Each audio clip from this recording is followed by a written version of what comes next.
গতকাল বালুর ট্রাক দিয়ে এনসিবি কে থামানোর চেষ্টা করা হয়েছে এবং ওইখানে একটি লাশবাহী গাড়িও রাখা হয়েছে যাতে করে এনসিপির নেতাকর্মীরা সেই সড়ক দিয়ে যেতে না পারে। পরবর্তীতে হাসনাত আব্দুল্লাহ পুলিশকে গিয়ে প্রশ্ন করছিল, আপনারা আমাদেরকে আরেকটু স্মার্ট ওয়েতে থামাতে পারতেন। বালুর ট্রাক রেখেছেন কিন্তু সেই বালুর ট্রাকের মধ্যে বালুই নেই। এটা তো আপনাদের জন্য লজ্জার বিষয়। তাছাড়াও হাসনাত আব্দুল্লাহ পুলিশদেরকে বলে, আমরা চেয়েছিলাম আপনারা আপনাদের মেরুদণ্ড শক্ত করে দাঁড়ান, কিন্তু আপনারা আবারও সরকারের পুলিশ হয়ে গেলেন। একইভাবে নাসির উদ্দিন পাটোয়ারিও বলেছে, আমরা চেয়েছি পুলিশ তাদের স্বাধীনতা পাক, পুলিশ দেশের জনগণের জন্য কাজ করুক, কিন্তু না, বিএসসি দিতে না পারা এই পুলিশগুলো এখন সরকারের হয়ে গিয়েছে। এইভাবেই নাসির উদ্দিন পাটোয়ারিও কিছু কথা বলেছে। পুলিশদেরকে নানাভাবেই তারা বোঝানোর চেষ্টা করেছে, আপনারা সরকারের হয়েন না, আপনারা জনগণের হন। কিন্তু সেই পুলিশ আসলে কি জনগণের আছে নাকি সরকার দলীয় হয়ে গিয়েছে, এই প্রশ্নই ছিল তাদের বারবার। এবং পুলিশদেরকে অতিক্রম করে যেতে পারেনি এনসিপি নেতাকর্মীরা, বরঞ্চ ও পাশ থেকে বিএনপির অসংখ্য নেতাকর্মীরা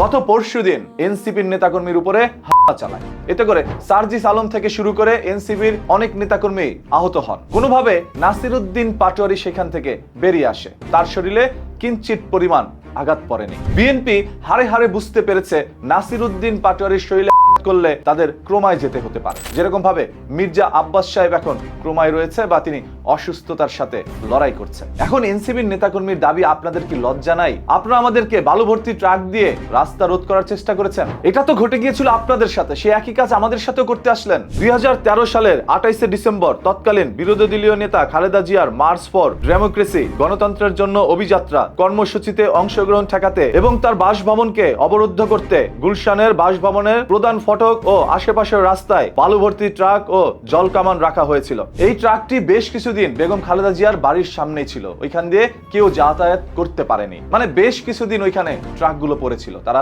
সরাতে পারেনি। সেই বালু ভর্তি ট্রাক দিয়েই আবার এই হাসনাত আব্দুল্লাহ মানে এনসিবিকে থামানোর চেষ্টা চালিয়েছে তারা। এটাই নাকি বিএনপির জন্য লজ্জার বিষয়? যারা নিজেরাই বালু ট্রাক সরাতে পারেনি তারা আবার তাদেরকে বালু ট্রাক দিয়ে থামানোর চেষ্টা করেছে। নানা ধরনের অভিযোগ উঠে এসেছে। কিন্তু আমার কাছে যেটা মনে হয়, দেখেন, এই দেশে আওয়ামী লীগের কোনো দরকার নাই। আওয়ামী লীগ এখন এই দেশটাকে একটি সিনেমা হল মনে করছে, তারা পর্দায় দেখে মজা নিচ্ছে। এনসিপি, জামাত এবং বিএনপি তারা নিজেরাই নিজেদের মধ্যে দ্বন্দ্বে জড়িয়ে পড়েছে। আর এটা দেখে আওয়ামী লীগ তো মজা পাচ্ছেই। এখন এই এনসিপি, জামাত আর বিএনপির ক্ষতি করার জন্য আওয়ামী লীগের দরকার নাই, তারা নিজেরাই নিজেদের জন্য যথেষ্ট।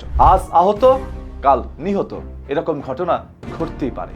আসুন আমরা সবাই সতর্ক থাকি, মিলেমিশে এই দেশটাকে এগিয়ে নিয়ে যাওয়ার একটি পরিকল্পনা সাজাই। দ্বন্দ্বের দিন শেষ, এখন দেশ গড়ার সময়। আদারওয়াইজ কোন সরকার এই দেশে টিকতে পারবে না। জনগণ প্রতিবাদ করতে শিখেছে। এই বিষয়ে আরো তথ্য জানতে এখনই পেজটাকে ফলো করে রাখুন।